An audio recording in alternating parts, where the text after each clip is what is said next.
Քաղաքացիական պայմանագիր կուսակցության մեծարգո վարչապետ, վարչության հարգելի անդամներ, սիրելի կուսակցական ընկերներ, սիրելի հայրենակիցներ։ Այսօր, երբ Հայաստանը հաստատուն քայլերով շարժվում է դեպի հարատև խաղաղություն, շատ կարևոր է խոսել այն մասին, թե որն է բանակի դերը անվտանգության նոր ճարտարապետության մեջ, ինչպիսին պետք է լինի բանակը եւ ինչ են կարել այն արդիականացնելու համար։ Բանակը Հայաստանի Հանրապետության անվտանգության երաշխավորներից մեկն է, եւ այն պետք է լինի պաշտպանունակ, համալրված ժամանակակից սպառազինությամբ եւ տեխնիկայով, ունակ իրականացնելու երկրի տարածքային ամբողջականությունն ու ինքնիշխանությունը պաշտպանելու իր առաքելությունը։ Եվ որ ամենակարևորն է, պետք է փաստել, որ բանակը Հայաստանի Հանրապետության սահմաններից դուրս անելիք չունի։ Իհարկե, մեծ է գայթակղությունն այսօր անդրադառնալու վերջին շրջանում ակտիվացած բազում փրկիչներին, օտարերկրյա փորձագետների, հրահանգիչների եւ շատ հարգելի արհեստական բանականության երկնած տեքստերին ու ծրագրերին, բայց ես ընդամենը խորհուրդ կտամ նրանց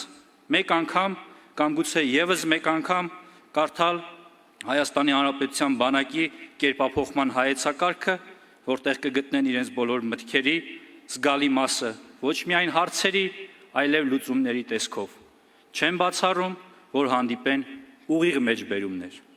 Այժմ խոսենք նույն հայեցակարգից բխող մի շարք լուծումների մասին, որոնք համակարգային են եւ այսօր արդեն իրենց առանցքային հետքն են թողել բանակաշինության մեջ։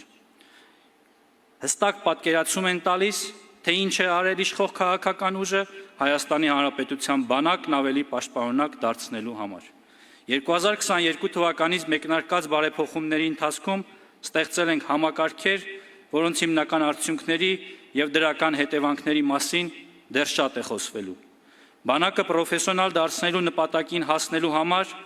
բազում փոփոխություններ են կատարել, որոնց մասին կխոսեմ հնարավորինս հակիրճ։ Այսպես, արհեստավարժ բանակ կերտելու ճանապարհին ներդրել ենք պաշտպան հայրենիաց ծրագիրը, որն այսօր արդեն դարձել է կերպափոխվող բանակի կարևոր առանցքը, իսկ հազարավոր երիտասարդներ դառնում են ծրագրի շահառու եւ արհեստավարժ բանակի կարևոր մասնիկ։ Նրանք հնարավորություն են ստանում ատեստավորվել, ստանալ բարձր աշխատավարձ եւ նեցուկ կանգնել իրենց ընտանիքին եւ պետությանը։ Իդեպ, նրանց թիվն այս պահին 5319 է։ Վերջին տարիներին մեծ ուշադրություն է հատկացվել պայմանագրային զինծառայողների վարձատրությանն ու սոցիալական ապահովությանը։ Ատեստավորման ծրագրի ներդրման արդյունքում հազարավոր զինծառայողներ բարելավել են թե իրենց գիտելիքներն ու պատրաստության մակարդակը, թե ստացել են սոցիալական կայունության եւ բարեկեցության հնարավորություն։ Այսօր ատեստավորված զինծառայողները արկադրույքաչափից բացի ստանում են 205,000-ից մինչև 470,000 դրամ հավելավճար։ Խոստովանենք, որ նշված գումարն աշխատաշուկայում այլևս մրցակցային եւ մոտիվացնող աշխատավարձ է։ Կարևոր եմ համարում խոսել զորակոչի եւ զորահավաքային ռեսուրսի կառավարման ուղղությամբ կատարված փոփոխությունների մասին։ Թեմա, որ դուր չի գա պատերազմի կուսակցությունների ներկայացուցիչներին, քանզի ժամկետային զինծառայությունից խոսելը նրանք համարում են ուղիղ ակնարկ իրենց դասալիկ գերդաստանների անդամներին, ուժեղ հայրերի, ուժեղ տղերքին ու հիշեցնում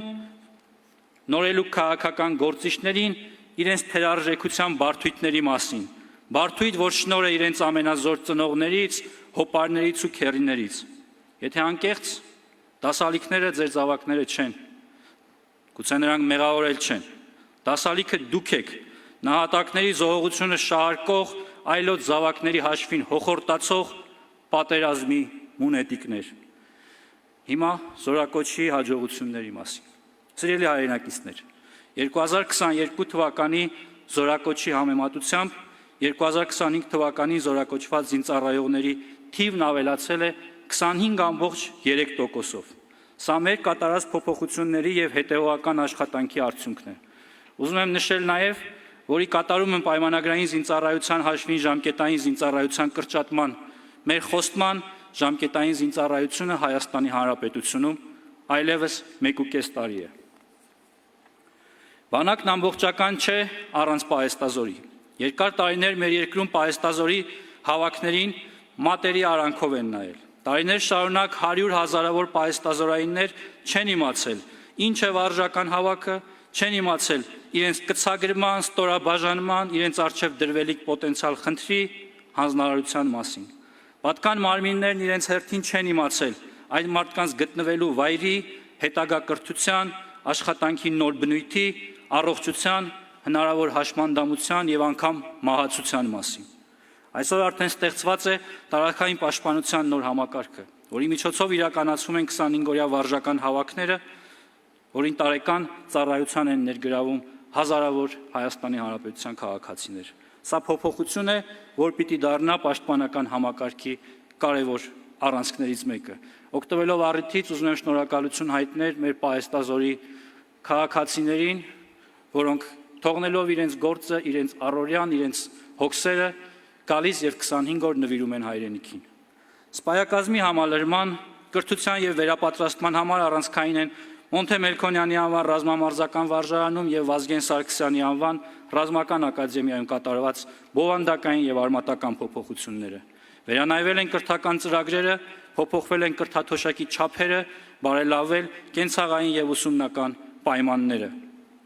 2026 թվականին Վազգեն Սարգսյանի անվան ռազմական ակադեմիայում կուրսանտների կրթաթոշակը գերազանց առաջադիմության պարագայում կազմում է 75-ից 175 հազար դրամ, կախված թե որ կուրսում են ասովորում։ Նույնը կարող եմ ասել Մոնթե Մելքոնյանի անվան ռազմամարզական վարժարանի մասին։ Նրանք ստանում են 15,000-ից մինչև 45,000 դրամ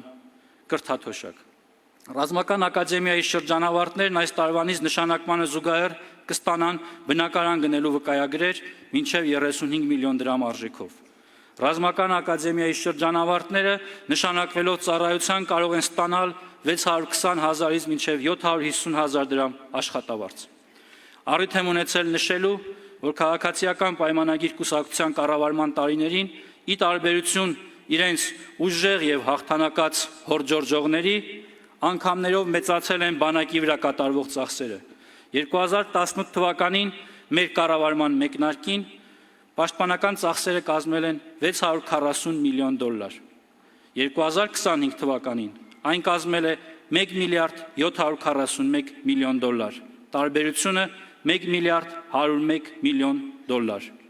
Լորեցին կասեր, էշը մեյդանում են ծեծում։ Սա է մեր եւ ձեր տարբերությունը։ Սա է վարչապետ Փաշինյանի եւ ձեր տարբերությունը։ Վերջին օրերին կենտրոնից հրահանգ ստացած մի շարք խմբեր